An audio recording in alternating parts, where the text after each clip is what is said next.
I am convinced that as long as we have politics and stupid people, I will never run out of content ever, right? Like I could do cooking content, but eventually I would run out of recipes at some point. I could do travel content, but you can only go to so many places, right? I will never run out of content as long as politics and stupidity are a thing.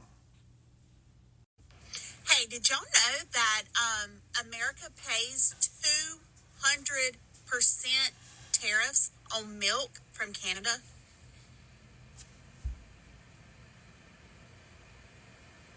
Man, I guess those Canadian cows make some good milk or something. 200% tariff on milk from Canada.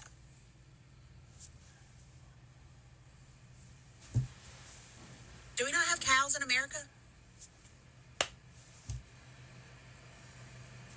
It blows my mind. It blows my mind how people get mad at Trump over the tariffs that he wants to do for our country. But yet, I guess they're okay with paying 200% in tariffs to Canada for milk.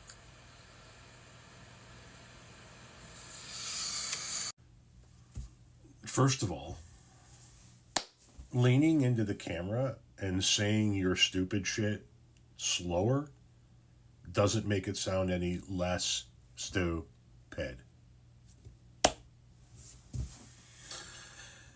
Blows your mind, huh? Well, prepare to have your mind blown again because you're not going to really like this. Does Canada really have tariffs above 200% on U.S. dairy products?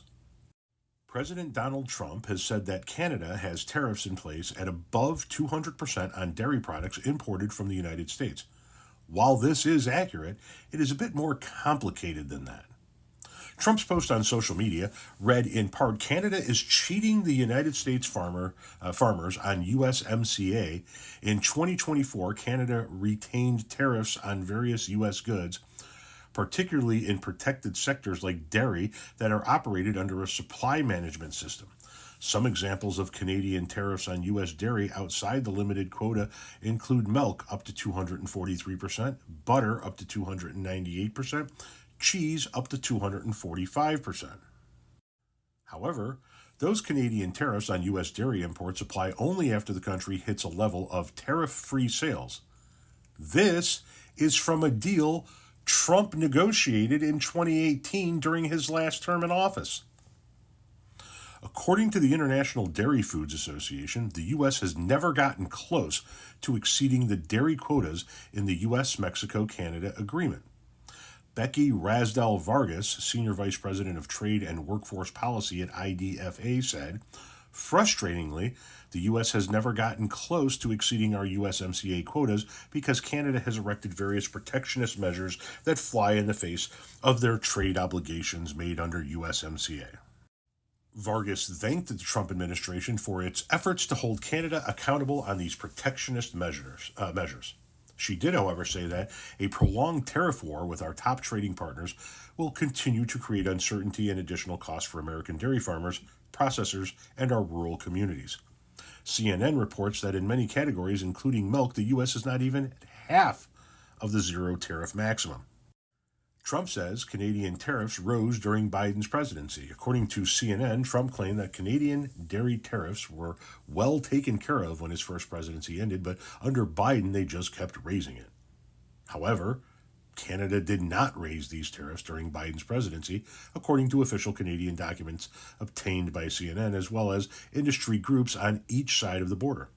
Those tariffs were left in place after the USMCA deal made by Trump in 2018, which he called the best trade deal ever made. Al Mussel, an expert on Canadian agricultural trade, told CNN the U.S. has precisely the same system for its dairy market. It is tariff rate quotas, and beyond that volume, very stiff tariffs and almost no imports. So, let me see if I can do this right. The deal that puts over 200% tariffs on Canadian dairy products was made by your boy Trump.